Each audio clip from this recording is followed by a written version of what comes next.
All right, so let's talk about one of the oldest tricks in the book when it comes to cyber threats, but one that's still incredibly persistent: the brute force attack. I mean, we all ask ourselves this, right? How secure is my password? But the real threat? Well, it might not be what you think it is. Yeah, you can forget that whole Hollywood image of a single hacker hunched over a keyboard in a dark room. The reality is way more industrial.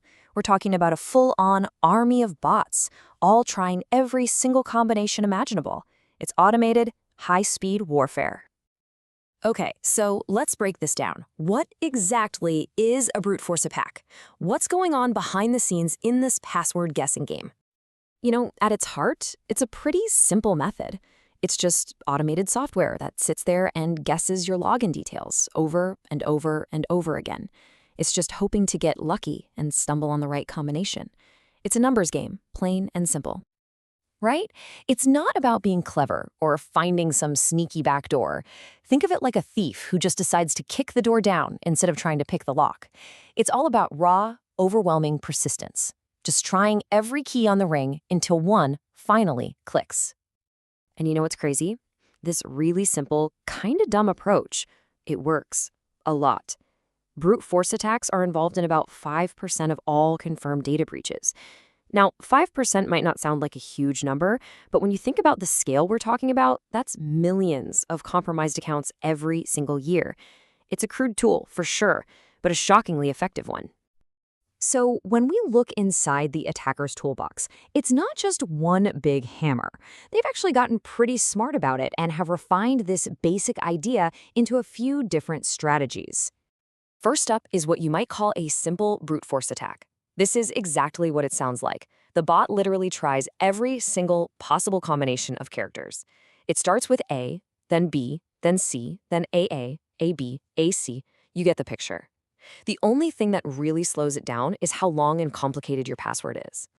Then you've got the dictionary attack. This one's a bit more targeted. See, attackers know that we humans are creatures of habit. So instead of trying every combination, the bot uses a pre-made list, a dictionary of common words, phrases, and super common passwords. Things like password123 or QWERTY. They're basically betting that you use something predictable.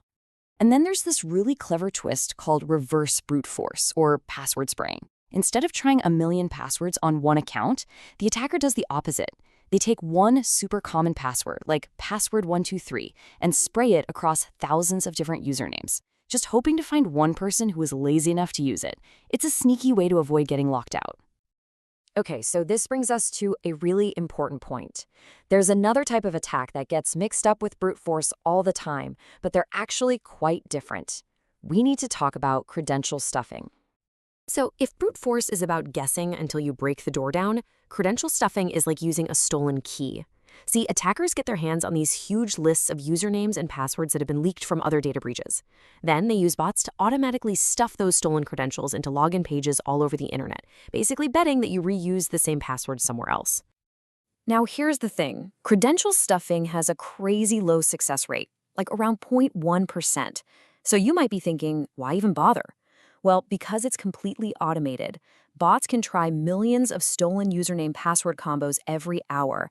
And even with a tiny success rate, that volume means they can still break into thousands of accounts. It's all about scale. All right, so now that we understand the threat, let's talk about how to fight back.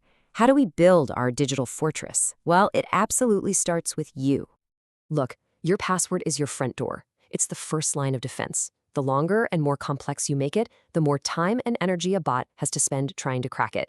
And, this is so important, making sure every single one of your accounts has a unique password, that's your number one best defense against credential stuffing. Period. But please don't stop there. You need to enable multi-factor authentication, or MFA. That adds a second layer that's almost impossible for attackers to get through. And get a password manager. It'll create and remember all those unique, complicated passwords for you. Seriously, these aren't just nice-to-haves anymore. They are absolutely essential. The good news is you're not in this fight alone. The websites and services you use have their own defenses working in the background to protect you from these kinds of attacks. One of the most common ones is account lockouts. It's pretty straightforward. If a bot or anyone tries to log in and fails too many times, say 5 or 10 times in a row, the system just temporarily locks the account. That stops the rapid-fire guessing dead in its tracks. A slightly different, more subtle approach is called rate limiting. So instead of locking you out completely, the system just starts slowing the attacker down. It forces these long delays between each login attempt, making the whole attack so slow and painful that it's just not practical for the bot to keep going. And of course, we've all seen this one, the classic CAPTCHA. You know, click on all the pictures with a bicycle. By making you do that simple task, the system is basically throwing a wrench into the bot's automated process. It's a really simple but effective way to tell humans and bots apart. So when you put it all together, that's really the whole game. It's about combining your own strong habits, like using a password manager and turning on MFA, with the system's defenses, like lockouts and rate limiting. The goal isn't to be unhackable. It's to make your account so annoying and costly to crack that the automated attackers just give up and move on to an easier target. But of course, this is a never-ending cat-and-mouse game. As attackers' tools get smarter, especially with AI, our defenses have to evolve right alongside them. And that leaves us with a really big question. In an age of AI, what's the next evolution in this war over our passwords?